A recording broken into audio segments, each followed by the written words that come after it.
नमस्कार मित्रों, the press Hindi के साथ हैं आप और मैं हूं शरद। पिछले कुछ दिनों से मोहन कैबिनेट के विस्तार की खबरें लगातार सामने आ रही हैं, लेकिन जितनी बार ये खबरें सामने आई एक नई तारीख सामने आई। अब एक बार फिर ये कहा जा रहा है कि मई के आखिर तक ये जो कैबिनेट विस्तार है वो मूर्त रूप ले सकता है। क्या वाकई में ऐसा होगा और पिछली बार जो तारीखें बदली उनके पीछे की क्या वजहें थी? आज इस वीडियो में और इस बातचीत में इन पूरी खबरों की अटकलों पर और इन तारीखों के बदलते माहौल पर क्या वजह है, इस पर चर्चा करेंगे और देखेंगे कि आखिरकार किस तरीके के समीकरण कुछ नेताओं के लिए बन रहे हैं और किस तरीके से कुछ नेताओं के लिए समीकरण आने वाले तारीखों में बिगड़ भी सकते हैं। एक सबसे महत्वपूर्ण और प्रमुख नाम जो इन दिनों मध्य प्रदेश की राजनीति में फिर से चर्चा में है वो है पूर्व गृह मंत्री डॉक्टर नरोत्तम मिश्रा का। नरोत्तम मिश्रा वैसे तो मध्य प्रदेश की राजनीति में हमेशा सुर्खियों में रहते ही थे, लेकिन जब से पिछला विधानसभा चुनाव वो हारे, उन्हें लेकर कई तरीके की अटकलें चलती रहीं। उनके राजनीतिक भविष्य को लेकर भी बहुत सारी बातें सामने आईं, लेकिन नरोत्तम मिश्रा हर बार ये कहते हुए दिखाई दिए कि समंदर के किनारे घर मत बना लेना, क्योंकि मैं लौट कर आऊँगा। और शायद ये जो वक्त है वो अब आने वाला ही है। ये मैं क्यों कह रहा हूँ, इसके लिए थोड़े से कुछ समीकरण, थोड़ी सी कुछ तारीखें और थोड़ी सी कुछ तथ्य आपके सामने रखना चाहता हूँ। दरअसल दतिया सीट को लेकर, जहाँ से नरोत्तम मिश्रा आते हैं और जिस सीट पर वो चुनाव हारे थे कांग्रेस के प्रत्याशी राजेंद्र भारती से, वो सीट फिलहाल रिक्त घोषित है। दरअसल राजेंद्र भारती कुछ वक्त पहले आर्थिक अपराध के एक केस में फंसे और एमपी एमएलए की कोर्ट ने उन्हें 2 साल से ज़्यादा की सज़ा सुनाई। नियम के मुताबिक और कानूनी प्रावधानों के मुताबिक वो अपनी विधायक रहने की योग्यता खो दिए, क्योंकि उन्हें सज़ा 2 साल से ज़्यादा हुई। राजेंद्र भारती इस सज़ा के खिलाफ हाई कोर्ट गए, यानी कि जो इस कोर्ट से उन्हें सज़ा मिली थी उससे उच्च कोर्ट में गए, लेकिन वहाँ पर भी उन्हें फ़िलहाल राहत नहीं मिली है। पिछली जो सुनवाई थी वो 28 अप्रैल नियत थी, लेकिन तब जो सुनवाई हुई उसमें अगली तारीख उन्हें जुलाई की मिली है और संभवतः ये तारीख 29 जुलाई है।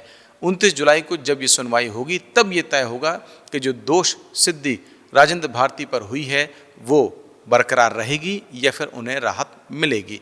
ये तो एक सामान्य कानूनी प्रक्रिया है जिसके बारे में मैं आपको बता रहा हूँ और आमतौर पर सब लोग समझते ही हैं जो इन कानूनी पहलुओं, जरा सी भी राजनीति, थोड़ी सी पत्रकारिता और खबरों में रहना पसंद करते हैं। लेकिन दरअसल इसी पूरी कहानी के पीछे एक छुपी है बहुत महत्वपूर्ण बात, जो मोहन कैबिनेट के विस्तार से भी जुड़ती है और नरोत्तम मिश्रा से भी जुड़ती है।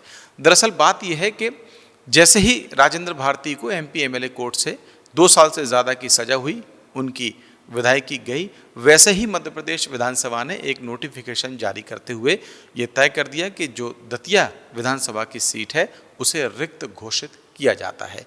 ये सीट रिक्त घोषित हुई और रिक्त जैसे ही घोषित हुई ये भी कहा गया कि विधानसभा सचिवालय ने इसकी सूचना तुरंत चुनाव आयोग को भी भेज दी। अब यहीं पर जो पेच है वो सामने आता है। दरअसल राजेंद्र भारती को जो सुनवाई की अगली तारीख मिली है वो जुलाई में मिली है और जुलाई में जो तारीख है जब सुनवाई होगी तब तक विधानसभा जो सीट रिक्त घोषित हुई है दतिया की, उसको 4 महीने पूरे हो जाएंगे। अब सवाल ये है कि जब अगली सुनवाई होगी तब क्या राजेंद्र भारती को जो दोष सिद्धि हुई है उस पर कोई स्टे मिलेगा, कोई राहत मिलेगा?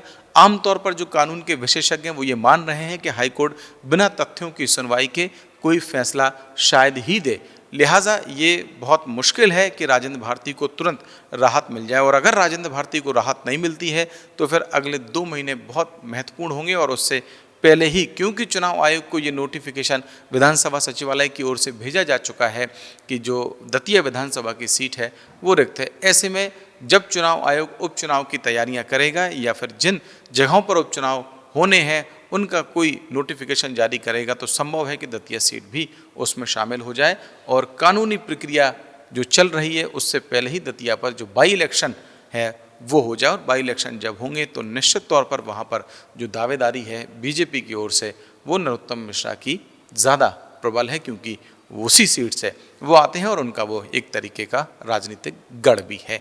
लेकिन अब सवाल ये है कि उस चुनाव होने, बाई इलेक्शन होने और फिर मोहन कैबिनेट के विस्तार में आखिरकार क्या कनेक्शन है, तो इस पर भी नज़र डालते हैं। दरअसल ये कहा जा रहा है कि नरोत्तम मिश्रा के साथ में जिस तरीके के जो समीकरण और तस्वीरें मौजूदा वक्त में सामने आई हैं, उससे ये दिख रहा है कि उनकी वापसी बहुत जल्दी पावरफुल गैलरी में हो सकती है।